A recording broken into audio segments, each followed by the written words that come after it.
everybody. Welcome to Culture Codes, the podcast. I'm Felicitas Olszewski, unpacking cultural influence at the intersection of brand, product, and innovation every week. You can find us on culturecodes.substack.com. And in today's episode, I'm sitting down with Emma Sullivan, who is a creative director over at Vinted, to explore what it takes to build service-driven brands that resonate in culture. It's going to be a conversation where Emma shares her journey from shaping global travel stories back at her time at Trivago to driving sustainable fashion narratives at Europe's largest fashion resale platform, Vinted. We talk about why secondhand is booming, how digital-first brands build trust these days, and community and why it's important, and the creative principles she relies on to guide culture-driven storytelling. A conversation about creativity, leadership, and what it means to design brands that people truly connect with. Welcome, Emma. Great to have you. Happy to be here. Let's start a little bit with yourself. Do you want to introduce yourself a little bit and share about your career journey so far, from Trivago to your current role at Vinted, and how you got into creative direction in the first place? Yeah, sure thing. So I kind of like to say that my journey into creative direction is a little bit like climbing up a fire escape to kind of get inside of a building. I studied STEM when I was in school, and I was gearing up really to have a life in medicine as a doctor. Worked in a neuroscience lab, and I was studying cognitive diseases and things that are really quite far from where I'm at I do today. But I've always had, a side of me that was furiously creative, writing, painting, things like that. And so even before these kind of bigger brands, I think the formative creative direction experience really came from, starting a magazine as a side hustle. We're talking about culture today, and this magazine was, all about art and music and culture and food. And, bit by bit, it grew in popularity. And I had businesses coming to me saying, hey, can we advertise? And that's what really turned this into a small agency. So needless to say, I did not become a doctor.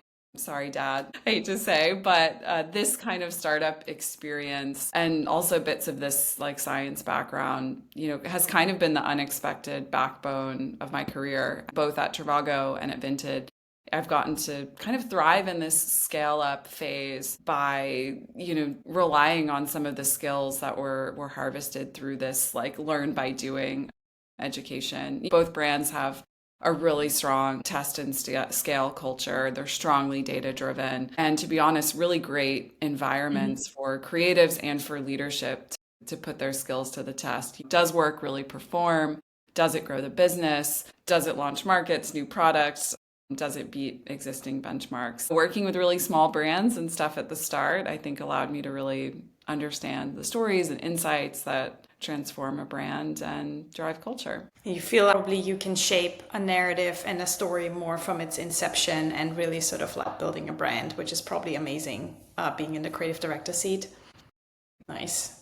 It's interesting to me because when I met you, which was I think in 2022 at the Cannes Lions, and it struck me that when talking to you that you had somewhat chosen maybe more consciously or it just happened to be to work with brands that are really service and experience driven rather than having their own physical product. Was this something you consciously went for?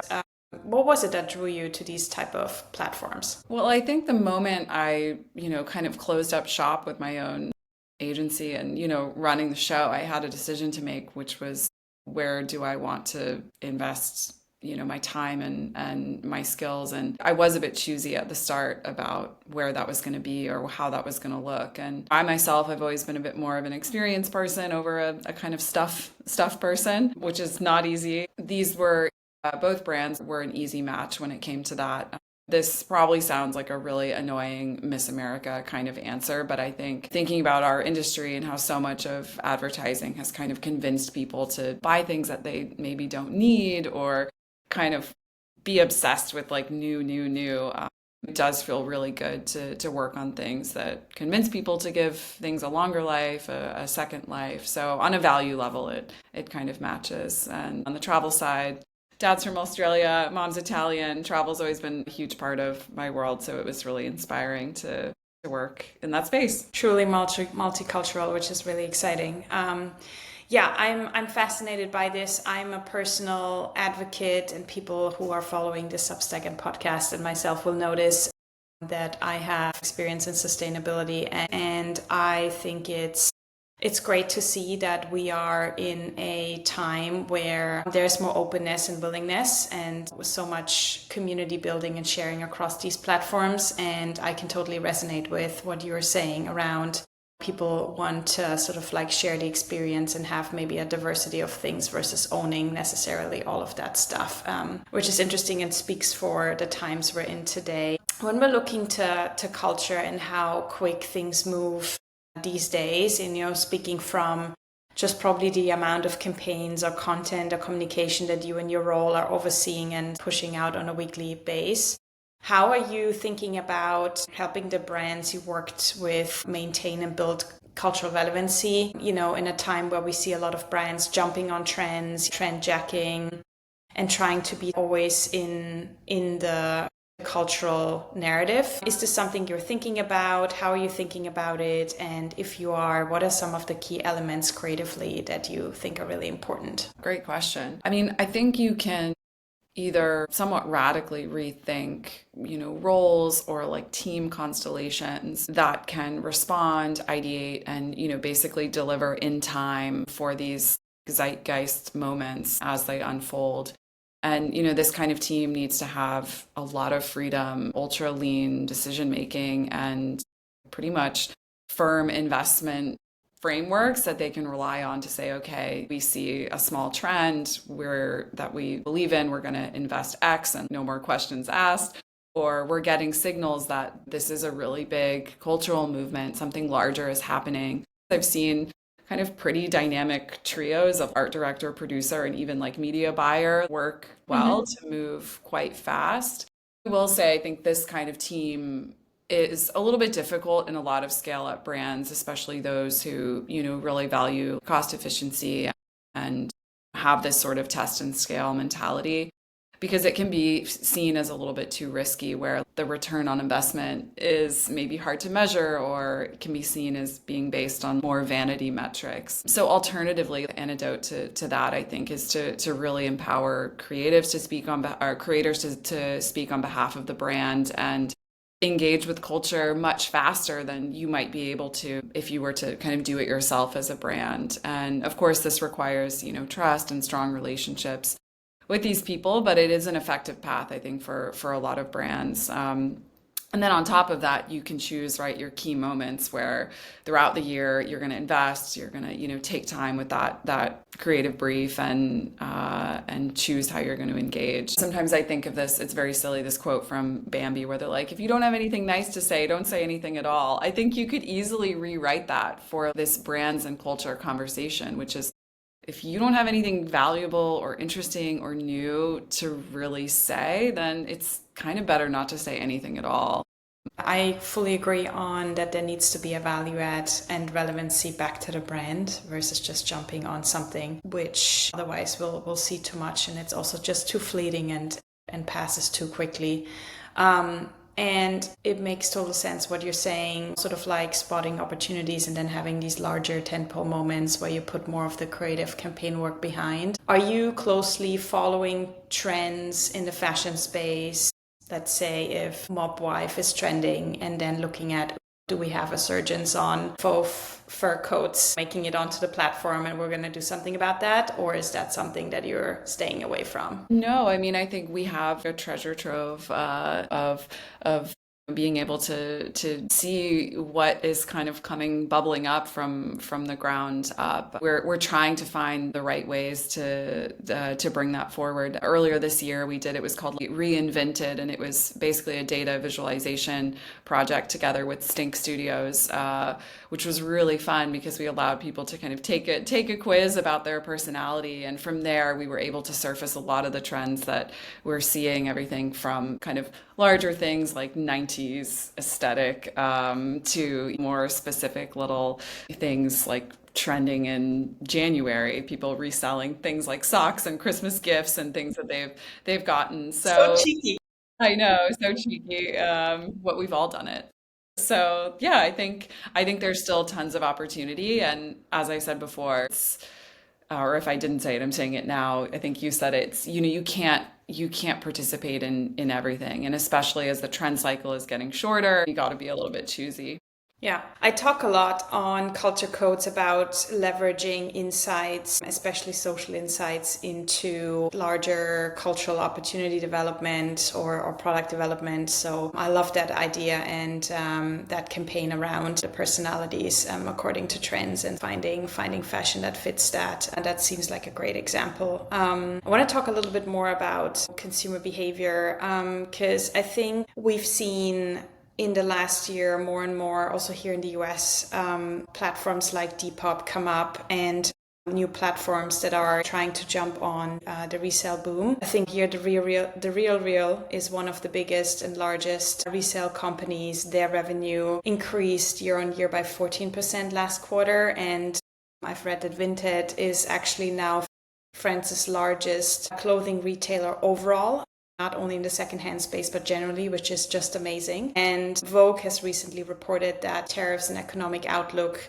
could also have an overall impact on consumer behavior and why people are maybe looking more to secondhand fashion. Why do you think this cultural shift towards resale has gained so much momentum? Do you think that plays a role into that? Yeah, I mean, absolutely, right. I think secondhand and resale represents one of the few kind of win-win-win scenarios in consumerism.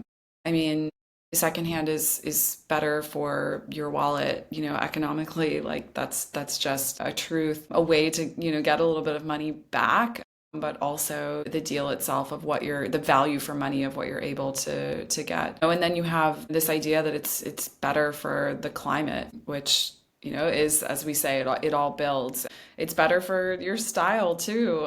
You're able to find things that, are not just the autumn winter, collection from a specific brand. You're able to shop throughout time. Here in Europe, the connection of the markets, I'm able to buy something from someone, in Milan or from Berlin, like very easily. That's a closet I have access to, which is really compelling. And I think it really is this feel good way of consuming that is just really enticing. And, thinking about younger audiences in particular, it's such a vast playing field for self-expression, and it's not only in terms of like what you actually find, but it's representing like what you believe in the way that you shop in general. So I was grabbing a coffee the other day at this cafe around the corner, and I saw this perfect little exchange where this guy in front of me had on this gorgeous leather bomber jacket, and the barista was, "Oh my God, that's so cool." And he lit up and he just was like, "I know, I just got it on Vinted." And it's really this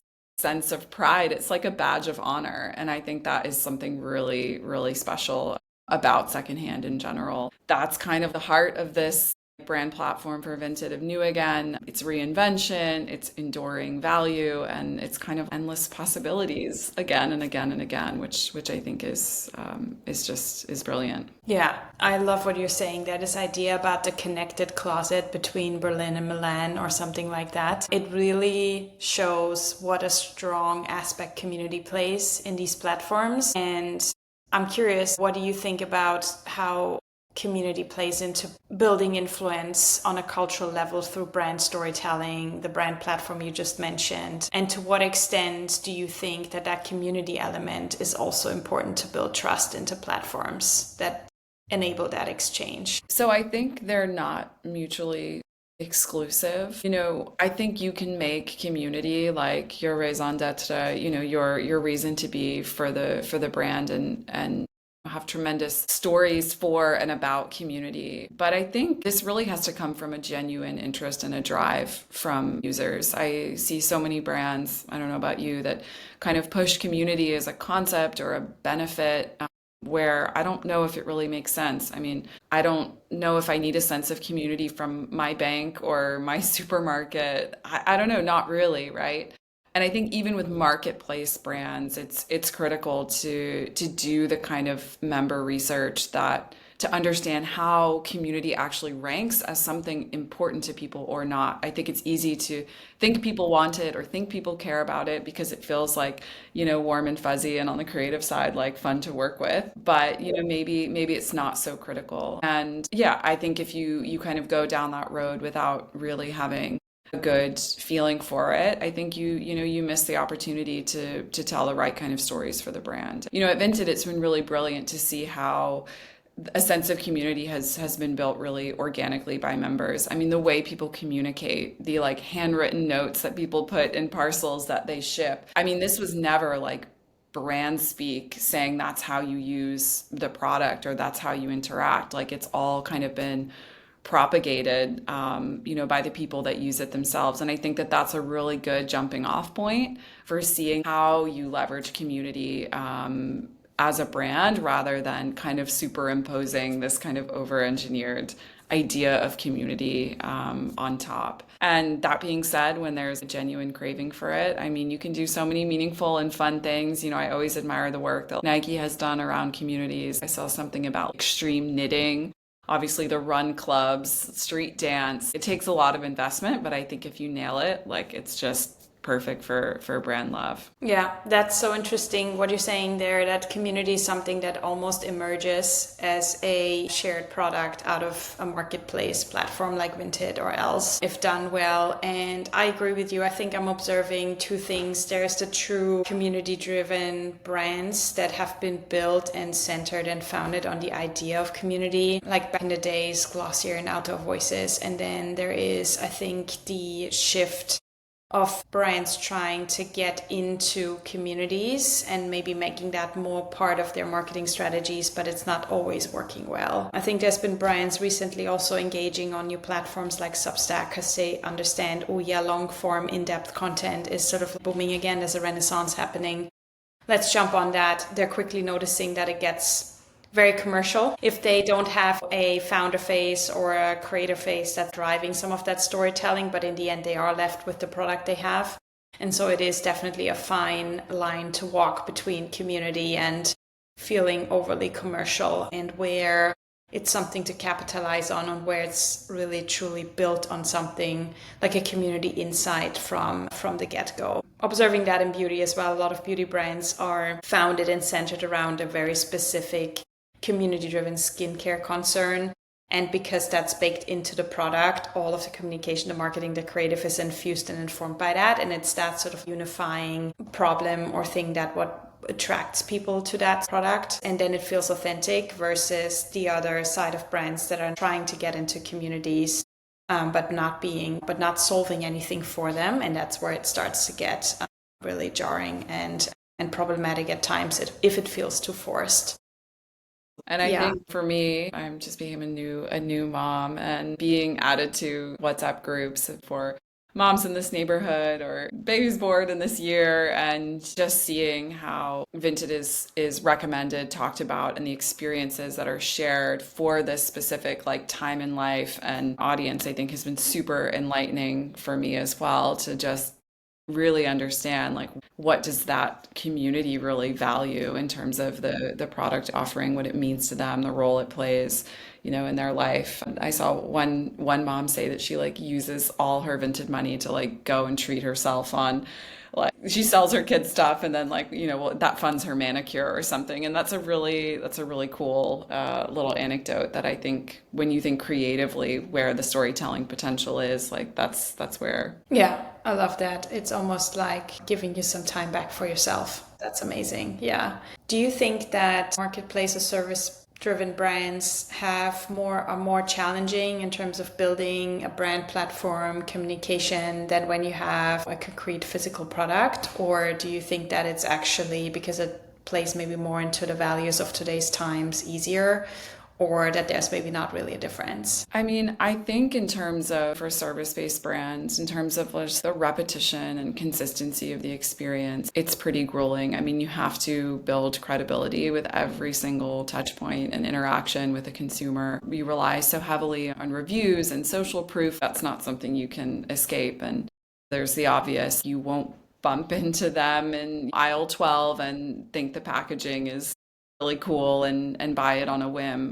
And that's even more pronounced with secondhand as a service, for instance, because the products you buy aren't even your own brand. So the separation continues. But I think the opportunity lies in, how you can find the right moments to show up in real life when it makes sense strategically. I think we're like kind of in a little mini renaissance for that with service brands, creating really like valuable experiences when the time is right. A recent example, we did the House of Vinted, which was like this experiential moment in London earlier in the year as part of a push for the newer luxury segment. And it was the first time primarily an online brand would show up in the world in this way. And we took over a townhouse. Members could come and touch things and see and shop these curated designer pieces. And it was a really surprise and delight experience that I think allowed us to show so much more of who the brand is. Because when you have a really functional, great product that works really well, that can take you a really long way, but you might not get to show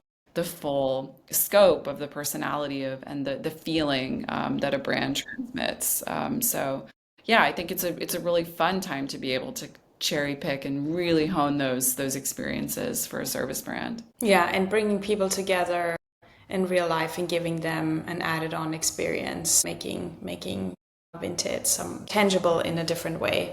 Exactly. That seems exciting. I love the note about people putting personal notes about their stuff into packages for someone else that they don't know, right? A stranger, essentially. Do you have, and you were talking about building out a new luxury segment on Vinted. Do you feel that marketplace-driven brands have a harder time to build trust with communities simply because they are a marketplace? Or how do you think about building trust and helping with the communications, doing that? Yeah. How many times have I seen increased trust in a creative brief and kind of winced? I think trust is gained and hard won in the product experience and that kind of consistency that I mentioned earlier. It's that day in, day out. It works well. And that's the classic actions speak louder than words. Telling people to trust you in a campaign is not really gonna do it. I like the word reinforce. I think creative can do some heavy lifting when it comes to trust in that way. For example, partnering with the right ambassador, influencer, or celebrity can help sort of legitimize and halo. I mean, you mentioned luxury, and we did some stellar content with Alexa Chung a few months ago, and that's a really trusted voice in luxury fashion who also represents that kind of new again spirit. And I think that can really, help a lot.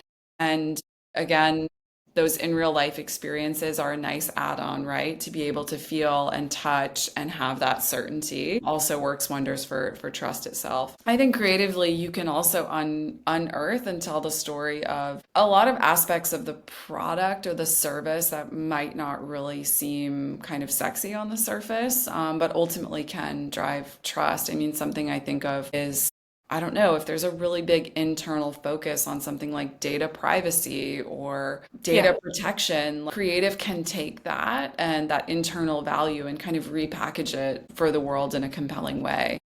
That's an interesting challenge of where creative, I think, can help rather than it being the be-all, end-all for trust. No, I agree. I think it's that reinforcing bit because you're right. If you have an issue and the customer service doesn't give you an answer to your problem, essentially you can do so much in marketing and creative. It's like your trust is broken in that moment. So it definitely starts with the user experience. I completely agree. And side note, I mean, and then obviously, having done a campaign with and met Alexa Chung in real life, I'm extremely jealous right now.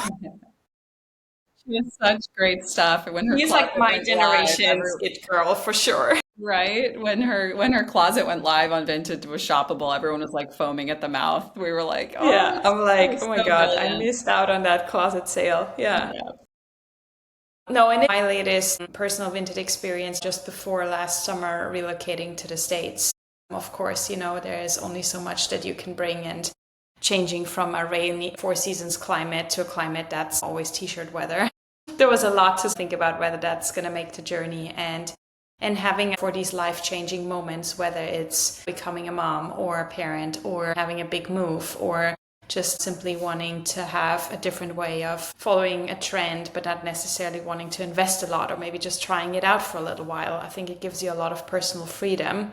And I love what you were saying about the financial freedom as well, right? So putting the money that you save with Vinted into a manicure or something for yourself. It's great consumer insights, and it speaks to empowering people, which I think, again, coming back to this topic of there's more economic pressures. I mean, definitely here in the US where I'm based at the moment. And so the rise to more service-driven, marketplace-driven brands is definitely something that I think will enable a lot of joy and freedom on the other end. Absolutely. When you think about the daily work that you do, and I think we're going to link some of these campaigns in the show notes because they would probably be great for a lot of listeners to see. If you had to sort of like bring it back to some more creative principles or priorities that guide you in shaping a brand narrative or ideas on how to influence culture, what is top of mind for you? I think oddly enough, I would say restraint comes to mind as a priority. I mean, I think we all feel this in our daily lives as well, that you have to be really choosy about where you put your attention, your time, and your money. And I think that's mirrored also in in creative direction and brand building.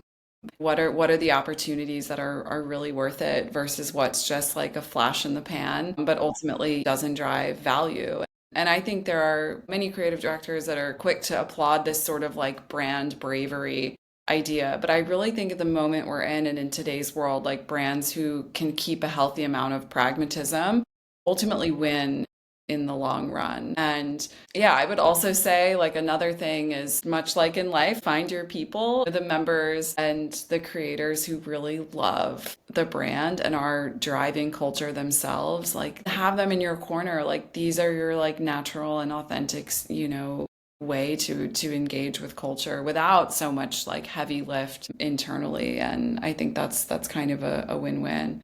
And then for me, I think simplicity reigns when it comes to ideas.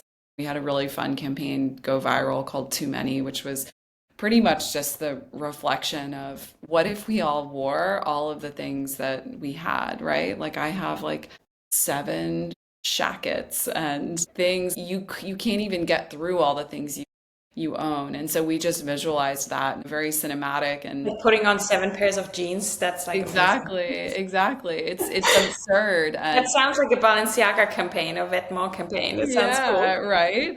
I think when we were doing some of the moods for it, it was the Balenciaga runway with all the jackets. I was like, yes, I've seen this. But that was a really cool way to see the copycat and to see in social people mirroring that at home, their sunglasses and seeing even other brands kind of pick up on that and run with it as an idea, I think is really cool. And it's so simple, right? It's just a simple insight. We all kind of feel a little bit sheepish about all the stuff we have and can have a laugh without it being something super daunting or judgy. It's like, yeah, we've got a bit too much stuff. I love that this starts really in a human behavioral insight that's so true to everyone, but then brought to life in a really participatory, social first way where people could just join in, whether creator or consumer, and just, showcase what they had. It feels utterly democratic. I love that. I will link that campaign for sure as well. It's a great example. And I think you're showing this way of how you're influencing culture as well, and how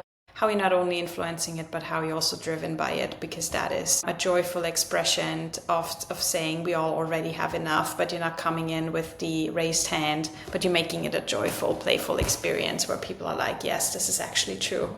Yeah, and it goes back to like we want to feel good about Exactly. You like want to feel fashion good. is And feel fashion good. is supposed to make you feel good. Yeah. Exactly. Yeah. So who are we to kind of make it into anything other? Like let's celebrate that. There is a better way to do it. Yeah. Yeah, absolutely. Well, what excites you about what's to come? You've referenced many great examples and campaigns, and I think there is some new exciting things in the making with expanding to different verticals. What excites you about that creatively, these challenges and the scale that's potentially coming from it? Yeah. I mean, so many things. I think right now, like if I zoom out, I mean, creativity feels so much more participatory and in some ways like iterative than ever before. It's almost like you're kind of in this like co-creation dance with data and technology and creators and culture itself. You're in this kind of soup with all these different elements influencing each other. And I think because of that, creative leadership has a big role to play in kind of guiding not only the curation, but when to lean in and when to kind of hold back and to discern what keeps a brand relevant and resonant and what's really just a distraction or a drain on resources. And rather than just thinking in that kind of, campaign cycle, okay, we're preparing, January 2026 or, back to school season, like you're constantly moderating this like live evolving conversation with culture. And that to me is like really, really interesting. Harkens back to where I started with like, being able to make decisions on the fly, to thrive in uncertainty. And that to me is just like really, really exciting. Having fun with that. I also think that that's where cultural relevancy happens. And you cannot only do it by having an acting culture twice a year. You need to sort of, to your perspective, consistently follow that and observe it in motion and understand when you have an opportunity, like you mentioned now with some of your examples, and they feel utterly creative. And I absolutely love that. So thank you so much for sharing that with us. Thank you. This has been so great. Thank you, Emma, for coming on Culture Codes and sharing, your perspective and giving us a little bit of a glimpse into your vision and creative work. For anyone listening, thank you so much for tuning in. If you liked this episode, then please like, share, or subscribe. And you will find us on Substack, of course, but also Spotify and YouTube. Thank you so much, Emma. It was great to have you. Thank you so much. Now you got to send some of that LA sunshine over to Berlin. And I will. We have a deal. Exactly. Thank you. Thank you. Take care.